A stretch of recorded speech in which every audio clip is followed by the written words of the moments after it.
जय हिंद। सभी का स्वागत करते हैं C3S क्लासेस YMRP में।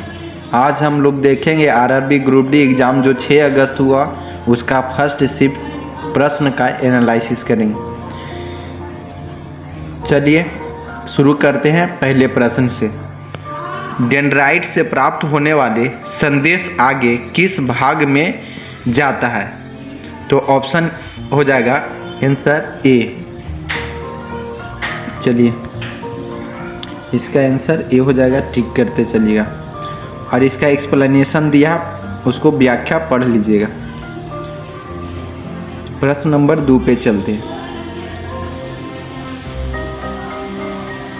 पुरुष T20 विश्व कप 2026 के फाइनल मैच में किस बल्लेबाज ने सबसे अधिक व्यक्तिगत रन बनाए थे? इंपॉर्टेंट प्रश्न है। तो ये हो जाएगा option number B, Sanju Samson. इसीलिए फाइनल मैच में सबसे अधिक 89 रन बनाए थे। और टूर्नामेंट में सबसे ज़्यादा रन पाकिस्तान के बल्लेबाज साहिबजादा फरहान 383 रन बनाए थे। ठीक, तो T20 वर्ल्ड कप से भी पूछ रहा है तो इसको कर लीजिएगा, पूरा कराया हुआ। ये हुआ था भारत और पाकिस्तान, भारत और श्रीलंका में आयोजन हुआ था, भारत और श्रीलंका में। प्रश्न नंबर 3 देखिएगा। मई 2026 में भारत सरकार नीति आयोग के पूर्णकालिक सदस्य के रूप में किसे नियुक्ति किया गया है, जो पूर्वोत्तर भारत से इस पद पर आने वाली पहली महिला बनी है? मोस्ट इंपोर्टेंट प्रश्न। तो हो जाएगा आंसर आपका ए पर डॉक्टर जोराम आनिया।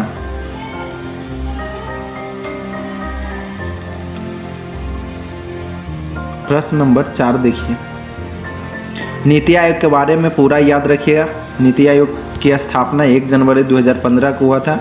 वर्तमान में नीति आयोग के वर्तमान अध्यक्ष अशोक कुमार लिहारी है और इसमें 7 पूर्णकालिक सदस्य हैं। नीति आयोग का फुल फॉर्म होता है नेशनल इंस्टीट्यूशन ट्रांसफॉर्मिंग इंडिया। अध्यक्ष होते हैं प्रधानमंत्री। प्रश्न नंबर 4 देखिएगा। मई 2026 में संपन्न हुए Indian super league ISL 2025-26 season का खिताब किस फुटबॉलर क्लब ने जीता है?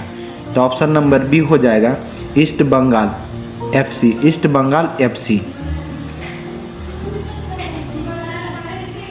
प्रश्न नंबर 5 देखें। सितंबर 2025 में भारत के 15वें उपराष्ट्रपति और राज्यसभा के सभापति के रूप में किसने शपथ ली? तो बी हो जाएगा option doctor CP Radhakrishna. Doctor CP Radhakrishna NDA उम्मीदवार थे जो भारत के 15वें उपराष्ट्रपति बने। इन्होंने विपक्षी उम्मीदवार बी सुदर्शन रेड्डी को पराजित किए थे। ये भी याद रखिए, ये भी पहले प्रश्न पूछ चुका, इसीलिए एक्सप्लेनेशन आप लोग एक बार जरूर एक नज़र देख लीजिएगा। चलिए प्रश्न नंबर 6 देखें। जनवरी 2026 में किस राज्य ने भारत की पहले समर्पित डीप टेक स्टार्टअप नीति 2025-26 को मंजूरी देकर लागू किया? तो तमिलनाडु। Option number B.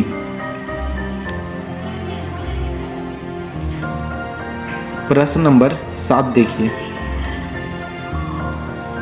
28 अप्रैल 2026 को शंघाई सहयोग संगठन SCO के सदस्य देशों के रक्षा मंत्रियों की बैठक कहाँ आयोजित की गई है? तो बिश्केक किर्गिस्तान में। Option B. किर्गिस्तान की राजधानी बिश्केक है, वहीं की गई थी। क्वेश्चन नंबर 8 देखिए। वर्ष 2026 में पश्चिम बंगाल में साहित्य और शिक्षा के क्षेत्र में किसे प्रतिष्ठित पद्मश्री पुरस्कार से सम्मानित किया गया है? तो देखिए आपका पद्मश्री की बात पूछ रहा है, हमेशा पद्मश्री पे अब आ गया। तो ये दिया गया अशोक कुमार हलदार को। Option number B. तो आपका पद्म पुरस्कार अच्छा से कर लीजिएगा। आज कराए थे भी क्लास में, वीडियो लाइव में जाके देख सकते हैं। प्रश्न नंबर 9। महिलाओं के सशक्तिकरण और स्तन कैंसर जागरूकता के लिए एशिया में पहली बार इंटरनेशनल पिक बॉल महिला फुटबॉल टूर्नामेंट की मेजबानी किस देश के को सौंपी गई है? तो अपना प्यारा देश भारत को सौंपा गया है। Option number B. तो इसका भी एक्सप्लेनेशन अच्छा से कर लीजिएगा, यहाँ से भी प्रश्न आगामी एग्जाम में बनेगा। एशिया में पहली बार इस ऐतिहासिक अंतर्राष्ट्रीय महिला पिंक बॉल फुटबॉल टूर्नामेंट का आयोजन भारत में किया गया। इसका मुख्य उद्देश्य महिलाओं के सशक्तिकरण और ब्रेस्ट कैंसर जो स्तन कैंसर के प्रति जागरूकता फैलाना है। चलिए क्वेश्चन नंबर 10 देखिए। राष्ट्रीय आपदा प्रबंधन प्राधिकरण क्या बोले थे कि राष्ट्रीय आपदा वाला अच्छा से कर लीजिएगा, इसका हमेशा प्रश्न पूछ रहा है। तो राष्ट्रीय आपदा प्रबंधन प्राधिकरण के तहत हिमालयी बाढ़, बादल फटने और ग्लोब जोखिम न्यूनीकरण के लिए 150 करोड़ की परियोजना को मंजूरी देने वाला पहला पहाड़ी राज्य कौन बना? तो ये आपका हिमाचल प्रदेश बना। Option number B.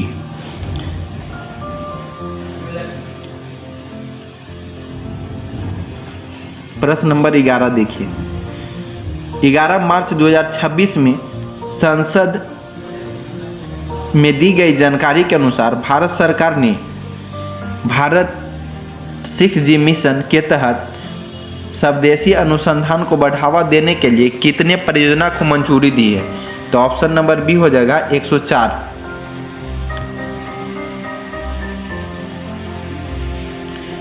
Question number 12 देखिएगा। 22 मई 2025 को भारत की सामरिक बल का कमान द्वारा कम दूरी के किस परमाणु सक्षम बैलिस्टिक मिसाइल का सफल परीक्षण किया गया है? जो ओडिशा से किया गया था, तो अग्नि 1 का। Option number B. प्रश्न नंबर 13 देखिएगा। महिलाओं को दी जाने वाली HPV वैक्सीन मुख्य रूप से किस गंभीर बीमारी से बचाव प्रदान करता है? तो ऑप्शन नंबर बी हो जाएगा गर्भाशय ग्रीवा कैंसर। मोस्ट इंपोर्टेंट प्रश्न इस चर्चा में भी रहा था HPV, इसीलिए यहाँ से प्रश्न आया है और आगामी एग्जाम में भी आएगा, इसलिए एक्सप्लेनेशन को अच्छा से करिए। क्वेश्चन नंबर 14 देखिएगा। ब्राजील के बेल्लम में आयोजित COP30 शिखर सम्मेलन में भारत ने विकसित देशों के किस मुख्य विषय पर जवाबदेही की मांग की थी?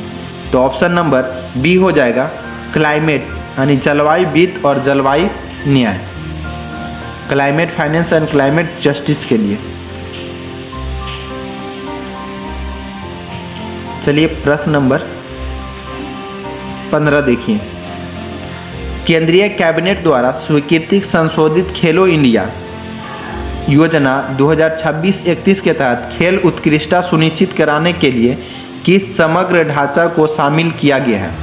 तो ऑप्शन नंबर बी हो जाएगा एकीकृत प्रतिभा विकास पथ। Option number B. तो आपका खेलो इंडिया गेम्स भी हर एक शिफ्ट में दे रहा है, तो इसको भी एनालिसिस अच्छा से देख लीजिएगा। देखिए खेलो उत्कृष्टता सुनिश्चित करने के लिए परीक्षण केंद्र द्वारा एकीकृत प्रतिभा विकास पथ नामांकन ढांचा लागू किया गया। यहाँ पे प्रश्न देखिए। बजट 2026-27 खेल मंत्रालय के लिए अब तक का सर्वाधिक 4,479.88 करोड़ का आवंटन किया गया है, तो ये भी पूछ सकता है और बजट से प्रश्न आ ही रहा है। प्रश्न नंबर 16। संसद द्वारा पारित जन विश्वास संशोधन मोस्ट इंपोर्टेंट प्रश्न अधिनियम 2026 का मुख्य उद्देश्य क्या है? तो आपका ऑप्शन बी हो जाएगा व्यापार सुगमता और जीवन सुगमता।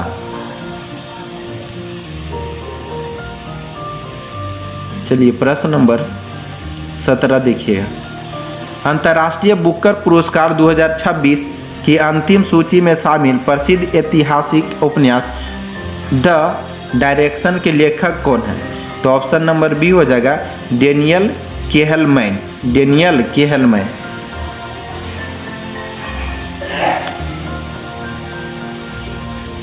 चलिए प्रश्न नंबर आगे देखिए। प्रश्न नंबर 18 देखिए। वर्ष 2026 की न्यूनतम बाजार पूंजीकरण एमकैप रिपोर्ट के अनुसार भारत का सबसे मूल्यवान और बड़ा बैंक कौन सा बन गया है? तो ये आपका HDFC बैंक बना है, जो एक निजी कंपनी है, निजी बैंक के रूप में आता है। बाजार पूंजीकरण एमकैप के आधार पर एचटीएफ भारत का सबसे मूल्यवान और बड़ा बैंक बना है।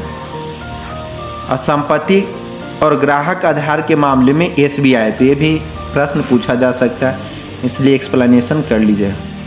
प्रश्न नंबर 19 देखिएगा, अभिनेत्र लेंस की वह क्षमता जिसके कारण वह अपनी फोकस दूरी को समायोजित कर लेता है क्या कहलाता है? तो ये आपका समंजन क्षमता। Option number A, power of accommodation. यदि किसी मशीन की शक्ति 10 वाट है तो इस कथन का सही अर्थ क्या होगा? तो ऑप्शन नंबर बी हो जाएगा, मशीन 1 सेकेंड में 10 जूल कार्य करती है। P बराबर भी ऐसे आता है। क्वेश्चन नंबर 21 देखिएगा, एक विद्युत परिपथ में 4 ओम, 6 ओम, 12 ओम के 3 प्रतिरोधों को समांतर क्रम में जोड़ा गया है। इस संयोजन में के कुल तुल्य प्रतिरोध का संबंध कौन सा कथन सही है?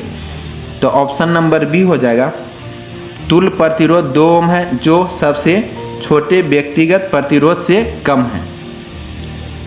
तो ऐसे भी समांतर क्रम में जब जोड़ते हैं प्रतिरोध को तो समतुल्य प्रतिरोध छोटा से भी कम ही आता है। यहाँ पे एक्सप्लेनेशन में सारा देख लीजिएगा। प्रश्न नंबर 22 देखिएगा, सूर्य के प्रकाश की उपस्थिति में मीथेन, CH4 और क्लोरीन की रासायनिक अभिक्रिया के संबंध में निम्नलिखित में से कौन सा कथन सही है? तो ऑप्शन नंबर बी हो जाएगा, यह एक प्रतिस्थापन अभिक्रिया है जिसमें क्लोरीन हाइड्रोजन को विस्थापित कर देता है। क्लोरीन किसको विस्थापित करता है? हाइड्रोजन को। Option number B. प्रश्न नंबर 23 देखिएगा, निम्नलिखित में से कौन सा कार्य उपकला उत्तक का मुख्य जैविक कार्य नहीं है? तो ऑप्शन नंबर सी, रक्त का शुद्धिकरण और गैस का विनिमय, यह उपकला उत्तक का कार्य नहीं है। चलिए प्रश्न नंबर 24 देखिएगा, सजीव कोशिकाएं ऑक्सीजन ग्रहण कर अपने भोजन को तोड़ती है और ऊर्जा एटीपी तैयार करती है। इस प्रक्रिया को क्या कहा जाता है? तो इस प्रक्रिया को कोशिका श्वसन कहते हैं। Option number B. प्रश्न नंबर 25 देखिएगा, नील बोर के परमाणु मॉडल के अनुसार किसी परमाणु के एल कोश में अधिकतम कितने इलेक्ट्रॉन समाहित हो सकते हैं? तो अधिकतम इलेक्ट्रॉन 8 समाहित हो सकते हैं, क्योंकि KLM होता है ना, देखिए यहाँ KLMNOPQ,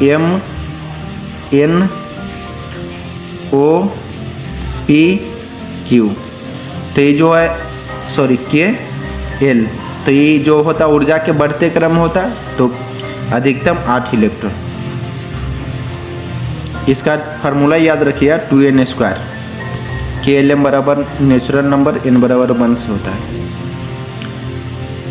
क्वेश्चन नंबर 26 देखिएगा, बुध सूर्य के सबसे निकट है फिर भी शुक्र सौरमंडल का सबसे गर्म ग्रह है, क्यों?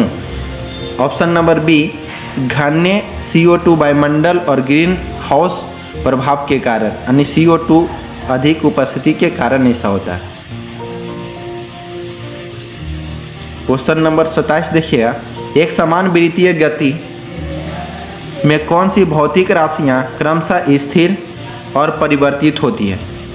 तो ऑप्शन नंबर ए हो जाएगा, चाल स्थिर रहती है और वेग बदलता है। इसको बारे में हर एक जब एनालिसिस करा रहे हैं तो उसमें ये प्रश्न बता रहे हैं, हमेशा ये रिपीट कर रहा है। 28 नंबर प्रश्न देखिएगा, जब लोहे के कील को कॉपर सल्फेट के नीले घोल में डुबाया जाता है तो लोहे के कील का रंग लाल भूरा क्यों हो जाता है? तो ये आपका ऑप्शन नंबर बी हो जाएगा, विस्थापित तांबे की परत जमने के कारण।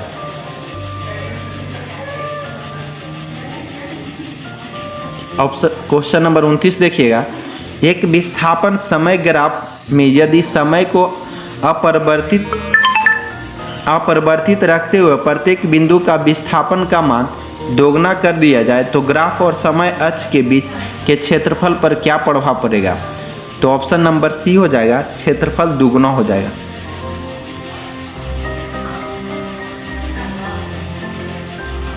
क्वेश्चन नंबर 30 देखिएगा, यदि पृथ्वी और चंद्रमा के बीच की दूरी अपरिवर्तित रखी जाए और चंद्रमा के द्रव्यमान को दुगना कर दिया जाए तो दोनों के बीच गुरुत्वाकर्षण बल पर क्या प्रभाव पड़ेगा?